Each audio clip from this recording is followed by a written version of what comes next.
नमस्कार, मैं GRS news के लिए गिरीश सिकरवार।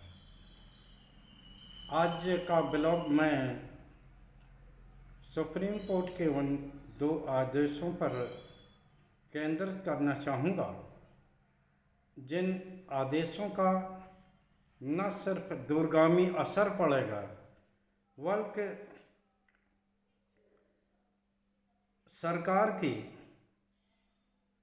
उन योजनाओं को भी धक्का लगेगा जिन राज्यपालों के सहारे वो विपक्षी दलों के सरकारों को बार बार परेशान करते हैं।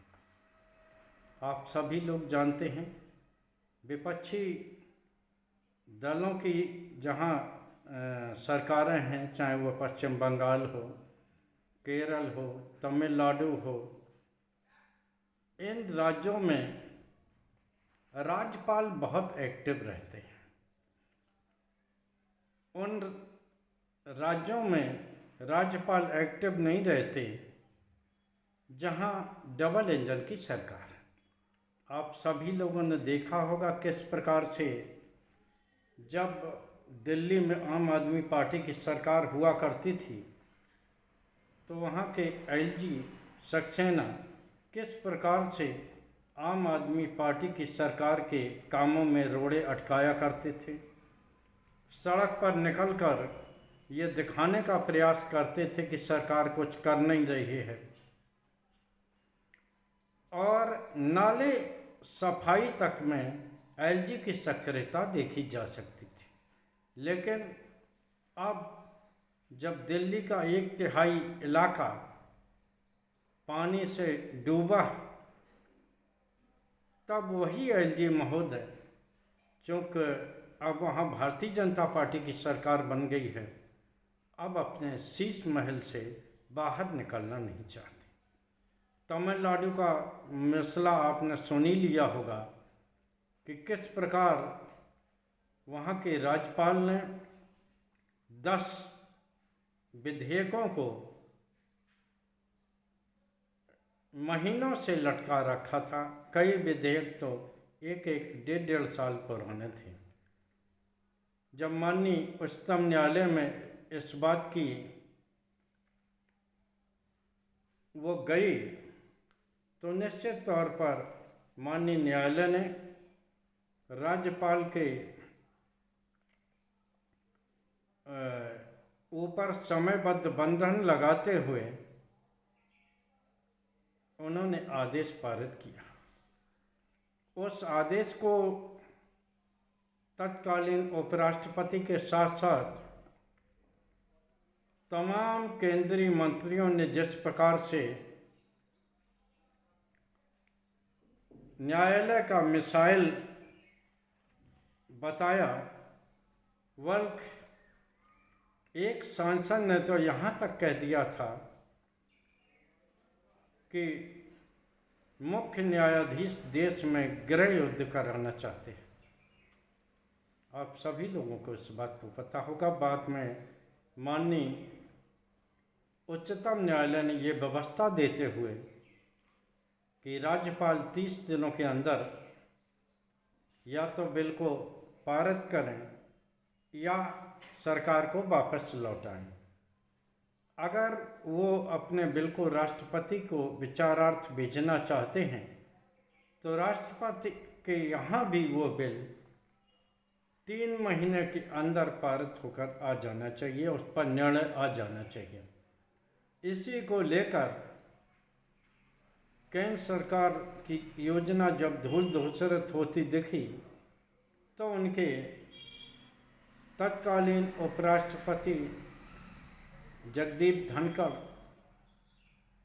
और केंद्रीय मंत्रियों की टीम मैदान में उतरी और किस प्रकार से उन्होंने न्यायालय को कटघरे में खड़ा किया, ये बात बार बार आपसे बताया जाना शायद समय की बर्बादी होगा।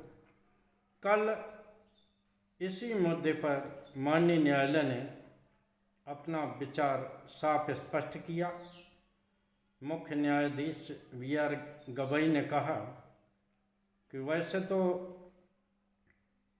सभी संवैधानिक पिलर की अलग अलग क्षेत्र हैं, लेकिन अगर कोई जानबूझकर देरी करता है या संविधान का उल्लंघन करता है तो न्यायालय हाथ पर हाथ धरे बैठे नहीं रह सकता। उन्होंने स्पष्ट किया कि राज्यपाल को समयबद्ध ढंग से उस पर जो विधेयक उनके पास आए हैं मंजूरी के लिए उस पर निर्णय लेना होगा, या तो वो उसे सरकार को लौटा लें विचारार्थ या उसे राष्ट्रपति को भेजें। वो कुंडली मारकर उन विधेयकों पर नहीं बैठ सकते। निश्चित तौर पर अगर ये निर्णय माननीय न्यायालय इस पर कोई गाइडलाइन देता है तो निश्चित तौर पर आप तय मानिए कि आप सरकार की आधी शक्तियां छिन जाएंगी, जिसके सहारे वो विपक्षी दलों को परेशान करते रहते हैं। देखना यह है कि क्या सरकार इन निर्णयों को मानेगी या फिर से ऐसा कोई रास्ता निकाला जाएगा जैसा कि रास्ता उन्होंने दिल्ली सरकार को दिए गए निर्णय को बहुमत से बदलते हुए निकाला था। लेकिन मैं आपको बता दूं, ये 2025 का वर्ष है और 2024 में सरकार अपने बहुमत में नहीं बल्कि बैसाखियों के सहारे बहुमत में आई है। लिहाजा वह न्यायालय को निर्णय को बदल पाएगी, इस बारे में मुझे संदेह है। माननीय उच्चतम न्यायालय ने एक और निर्देश दिया जो कि आगे चलकर विवादित भी हो सकता है या जिस पे कि बहस की जा सकती। आरक्षित वर्ग का कोई भी परीक्षार्थी जिसने कि परीक्षा पास कर ली है, परीक्षा पास करने के बाद वो सामान्य श्रेणी में भी जा सकता है। इसको लेकर तमाम सवाल उठते रहे हैं।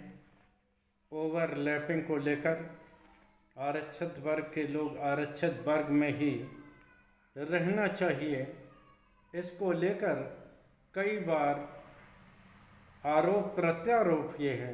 लेकिन न्यायालय ने अब ये स्पष्ट कर दिया है कि अब वो अगर आरक्षित वर्ग का भले ही कोई प्रत्याशी हो, अगर उसने परीक्षा अच्छे अंकों से प्राप्त की है और मेरिट में वो आगे है तो निश्चित तौर पर वो सामान्य वर्ग में आ सकता है। पहले इस पर सवालिया निशान लगते थे कि आपने आरक्षित वर्ग में फॉर्म भरा है तो आपको आरक्षित वर्ग की ही सुविधाएं मिलेंगी। लेकिन चूंकि न्यायालय ने अब ये स्पष्ट कर दिया है कि अगर उनकी मेरिट अच्छी है और वो सामान्य वर्ग से कंपटीशन कर रहे हैं, भले ही वो आरक्षित वर्ग से उन्हें फॉर्म भरा हो, तो उन्हें सामान्य वर्ग का लाभ भी दिया जाए। तो आज ये माननीय उच्चतम न्यायालय के निर्देश थे जिनमें निश्चित तौर पर मैंने ये ज़रूरी समझा कि आपको इस बारे में जानकारी दी जाए। आज के ब्लॉग में बस इतना ही।